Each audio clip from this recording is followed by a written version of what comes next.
आप क्या करेंगे अगर आपका फ्यूचर वर्जन आपके सामने आकर खड़ा हो जाए तो? और कुछ ऐसा ही होता है इस फिल्म में। फिल्म की कहानी 2050 की दिखाई जाती है, जहां हम देखते हैं कि एक जेट दूसरे जेट का पीछा कर रहा होता है। पीछे वाला जेट आगे वाले जेट पर गोलियां चलाने लगता है। आगे वाले जेट में एक आदमी होता है जिसको चोट लगी होती है। वो बच के भागने के लिए एक टाइम पोर्टल खोल लेता है और पोर्टल में चला जाता है, पर पोर्टल में घुसने से पहले पीछे वाले जेट की गोलियों की वजह से उसका जेट डैमेज हो जाता है। दूसरी तरफ स्टोरी में एक एडम नाम का लड़का दिखाया जाता है। एडम काफी शैतान और बड़बोला किस्म का लड़का होता है, जिसकी वजह से उसकी अपने स्कूल में दूसरे बच्चों से लड़ाई होती रहती है। उसकी इन हरकतों से एडम की माँ उससे काफी परेशान रहती थी। ये भी पता चलता है कि 1 साल पहले ही एडम के पापा की एक एक्सीडेंट में डेथ हो गई थी। एक शाम जब एडम और उसका कुत्ता घर पर अकेले होते हैं कि तभी उसे बाहर से कुछ अजीब सी आवाज सुनाई पड़ती है। जब वो बाहर जाके देखता है तो उसे हवा में जलती हुई पत्तियां दिखाई देती हैं। ये देखकर एडम घबरा जाता है और वापस घर चला जाता है। जैसे ही वो वहाँ पहुँचता है तो उसे उसके पापा के गैराज में एक आदमी बैठा मिलता है। ये वही जेट वाला आदमी होता है। एडम देखता है कि उसे चोट लगी थी। फिर वो आदमी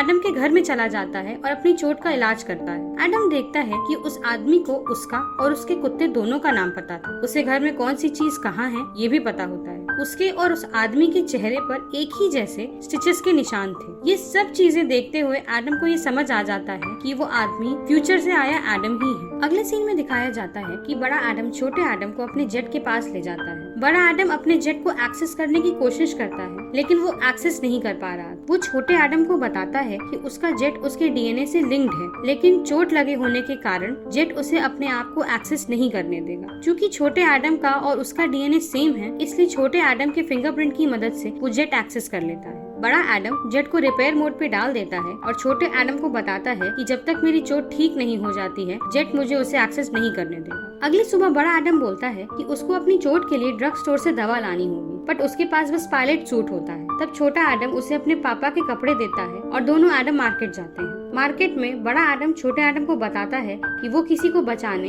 2018 में जा रहा था, पर गलती से 2022 में आ गया है। शाम को जब बड़ा एडम क्लब में बैठा होता है, तभी उसकी मम्मी भी वहाँ आ जाती है। वो छोटे एडम की वजह से बहुत दुखी होती हैं, क्योंकि उनको लगता है कि छोटा एडम उनको पसंद नहीं करता। पर तभी बड़ा एडम उनको बताता है कि छोटा एडम उनको बहुत प्यार करता है। ये कहते हुए एडम क्लब से बाहर चला जाता है। एडम की माँ को कुछ अजीब लगता है और वो उसके पीछे जाती हैं, पर तब तक एडम वहाँ से जा चुका होता है। अगले सीन में दिखाया जाता है कि दोनों एडम नाश्ता कर रहे थे। बड़ा एडम छोटे एडम को बताता है कि उसकी वाइफ नोरा एक टाइम जंप पे 2018 में गई थी, जहाँ से वो वापस नहीं आई। उसे बताया गया कि वापस आते हुए नोरा का प्लेन खराब हो गया और वो क्रैश में मर गई, पर उसे सोरेन पे शक था क्योंकि नोरा बहुत अच्छी पायलट। छोटा एडम उसे पूछता है कि नोरा वहाँ क्या कर रही थी, तो बड़ा एडम बोलता है कि उसे नहीं पता, किसी ने कुछ छुपाने के लिए जंप लॉक्स बदल दिए थे। शायद नोरा ने वहाँ कुछ ऐसा देख लिया था जो सोरेन नहीं चाहती थी। तब छोटा एडम उससे पूछता है कि क्या ये वही सोरेन है जो पापा के साथ काम करती थी। बड़ा एडम उसको बताता है कि हाँ, ये वही सोरेन है और पापा की डेथ के बाद उसने डैड के इन्वेंटेड टाइम ट्रैवल पर कब्जा कर लिया है और टाइम ट्रैवल कंट्रोल करने के सभी राइट्स उसके पास। बड़ा एडम बताता है कि उसे लगता है सोरेन ने ही नोरा को मरवाया है, इसलिए वो जल्दी से जल्दी 2018 में जाना चाहता है। वो दोनों बात कर ही रहे होते हैं कि तभी सोरेन के लोग बड़े एडम को पकड़ने आ जाते हैं। बड़ा एडम उनसे लड़ने लगता है। लड़ते लड़ते वो एक फ्यूचरिस्टिक तलवार निकाल के उन लोगों को उड़ा देता है, पर तभी सोरेन अपने जेट के साथ वहाँ आ जाती है और उसे वापस चलने को बोलती है। पर जब वो नहीं मानता तो वो लोग उसे पकड़ लेते हैं और अपने साथ ले ही जा रहे होते हैं कि तभी वहाँ नोरा आ जाती है और सोरेन के लोगों को मार गिराती है और वो दोनों एडम्स को बचा के वहाँ से ले जाने लगती है। पर जैसे ही वो लोग वहाँ से भागने लगते हैं, उन पे सोरेन फिर से हमला करवाती है। हमले से बचने के लिए वो लोग जंगल में घुस जाते हैं। सोरेन और भी हमले करवाने लगती है, पर वो लोग उसके आदमियों को मार देते हैं और फाइनली भाग निकलते हैं। नोरा दोनों एडम्स को अपने सेफ हाउस ले जाती है। बड़ा एडम नोरा को देख के बहुत खुश होता है और उससे पूछता है कि वो वापस 2018 में क्यों गई थी। तो नोरा बताती है कि उसे टाइम लॉग में एक जेट 2018 से वापस आने का रिकॉर्ड मिला था, बट कोई जेट वहाँ गया था इसका रिकॉर्ड नहीं था, जिस पर बड़े एडम को समझ नहीं आता कि ऐसा कैसे हो सकता है। तब छोटा एडम उसे समझाता है कि किसी ने पास्ट में जाकर टाइम को बदल दिया है, जिसके कारण जिस फ्यूचर में वो जेट वापस आया वो बदल गया था। नोरा उन लोगों को बताती है कि वो जेट जो 2018 में गया था वो सोरेन का था। नोरा ये भी बताती है कि नवंबर 2018 में ही टाइम ट्रैवल वाला प्रोजेक्ट पूरा हुआ था और शायद सोरेन अपने पास्ट सेल्फ को फ्यूचर के बारे में बताने गई ताकि उसके पास टाइम ट्रैवल का पूरा कंट्रोल और पावर हो। तब उन दोनों को समझ में आता है कि जिस फ्यूचर में वो लोग रह रहे हैं वो सोरेन ने बदल दिया है। नोरा बड़े एडम से बोलती है कि अब उसको 2018 में जाके टाइम ट्रैवल की मशीन का इन्वेंशन रोकना होगा। एडम नोरा से बोलता है कि अगर मैंने ऐसा किया तो हम तुम कभी नहीं मिल पाएंगे। वो लोग बात कर ही रहे होते हैं कि तभी अलार्म बजने लगता है और नोरा को पता चल जाता है कि सोरेन के लोगों ने उनको ढूंढ लिया है। नोरा दोनों एडम्स को वहाँ से भगा देती है और खुद सोरेन के आदमियों से लड़ने लगती है, पर तभी वहाँ सोरेन आ जाती है और वो एडम की लोकेशन के बारे में नोरा से पूछती है। नोरा उसे कुछ नहीं बताती, जिस बात से गुस्सा कर वो नोरा को मार देती है। दूसरी तरफ दोनों एडम जेट तक पहुंच जाते हैं और 2018 जाने की तैयारी करने लगते हैं। तभी सोरेन और उसके आदमी उन पर हमला कर देते हैं। काफी देर तक उन दोनों में लड़ाई होती रहती है, पर तभी एडम और सोरेन के जेट आमने सामने आ जाते हैं। पर एडम टाइम पोर्टल खोल देता है और वहाँ से बच के निकल जाता है। अब दिखाया जाता है कि दोनों एडम अपने पापा से मिलते हैं और सोरेन के बारे में सब बताते हैं। वो दोनों उनसे टाइम ट्रैवल वाली मशीन को खत्म करने में मदद मांगते हैं, पर उनके पापा उन दोनों को समझाते हैं कि उन दोनों को यहाँ नहीं आना चाहिए था और मदद करने से मना कर देते हैं।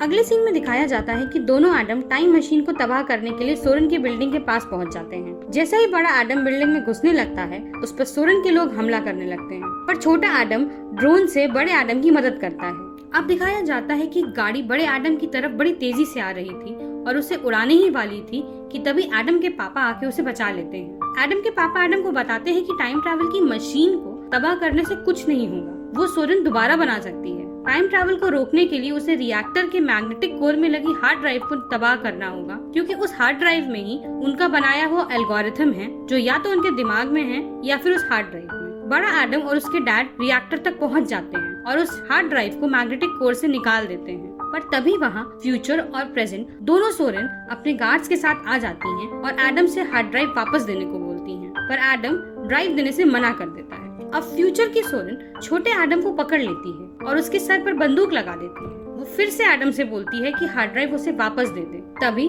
छोटा एडम फ्यूचर सोरेन को धक्का दे देता है, जिसकी वजह से गोली मैग्नेटिक कोर पे लग जाती है और मैग्नेटिक फील्ड लीक करने लगती है। अब मैग्नेटिक फील्ड के लीक करने से लोहे की सारी चीजें उसकी तरफ खिंचने लगती हैं। सोरेन के सारे आदमियों ने भी लोहे के सूट पहने थे, इसलिए वो सभी कोर से चिपक जाते हैं। बड़ा एडम सोरेन के बचे हुए आदमियों से लड़ने लगता है और उनको हरा भी देता है, पर तभी दोनों सोरेन गन के साथ आ जाती हैं और एडम के पापा से बोलती हैं कि हार्ड ड्राइव दे दे, नहीं तो वो उनको गोली मार देंगी। पर वो उनकी बात नहीं मानते और उन दोनों को समझाने की कोशिश करते रहते हैं। दूसरी तरफ मैग्नेटिक कोर का सिस्टम अलर्ट्स देने लगता है कि सिर्फ 1 मिनट में कोर ब्लास्ट हो जाएगा। फ्यूचर की सोरेन प्रेजेंट की सोरेन से एडम के पापा को गोली मारने को बोलती है, पर वो ऐसा नहीं कर पाती, तो फ्यूचर की सोरेन उससे बंदूक छीन लेती है और जैसे ही एडम के पापा पे गोली चलाने लगती है तो मैग्नेटिक फील्ड की वजह से वो लोहे की गोली प्रेजेंट की सोरेन को लग जाती है और वो मर जाती है। प्रेजेंट की सोरेन के मरते ही फ्यूचर की सोरेन भी मर जाती है। अब मैग्नेटिक कोर के ब्लास्ट होने में सिर्फ 10 सेकंड बचे होते हैं। दोनों एडम और उनके डैड समय रहते वहाँ से निकल जाते हैं। वो तीनों घर वापस आ जाते हैं और एक दूसरे के साथ अच्छे पल बिताने लगते हैं, क्योंकि दोनों एडम को पता था कि थोड़ी ही देर में वो गायब हो जाएंगे। वो तीनों बैकयार्ड में जाकर बेसबॉल खेलने लगते हैं और खेलते खेलते दोनों एडम गायब हो जाते हैं और टाइम में अपनी अपनी सही जगहों पर पहुंच जाते हैं। लास्ट सीन में दिखाया जाता है कि बड़ा एडम एक क्लास में बैठा हुआ होता है, तभी वहाँ नोरा आकर उसके बगल बैठ जाती है और उन दोनों की लव स्टोरी फिर से शुरू हो जाती है। अगर आपको ये वीडियो पसंद आई हो तो please like, share, comment and subscribe, ताकि ऐसी और अच्छी वीडियोस हम आप तक पहुंचा सकें।